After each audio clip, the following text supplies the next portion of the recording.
Assalamu alaikum jama'a.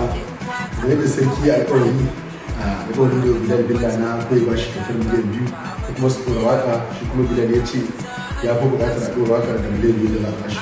Alhamdulillah ga alƙawari ya cika. Ko dai ga Bilal na sarkin waka. Bilal, sai za ka ci.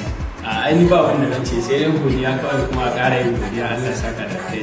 Allah ya biya mu godiya. Sai Allah ta kuma duk da haka ne in an yi waƙar fono za a kashe a bidiyo kuma za a damu da alhamdulillah kuma da kuna ji bayan waka da sarki ya alƙawarin zai ɗora Bilal kyauta akwai alƙawarin ɗaukar nauyin bidiyo ma da yi insha Allah za mu ce zai ɗauki nauyin bidiyo a jikin sau da bidiyon ma zai fi miliyan 2 kun ga amfanin abin kenan da Bilal a lokacin ya ce miliyan 2 kawai yake so to da ba soyayya ce ta kashi ba amma tun da ya nuna soyayya insha Allah da abin da Bilal yake bukata na gudunmawa taimako za mu ba shi in kana son abu kawai ka kan abin kai sai ka cimma abin da kake yi abin da ka yayi kwarai abin da kake so ka zama kawai yi kokarin ka Allah ya taimaka kuma insha Allah a dai ƙara hakuri kuma a kiyaye harshe sannan a sa lokacin da za a saurin zama za ka iya daɗewa baka zama ba Insha Allah. Allah shi ke Allah kuma sosai Insha Allah.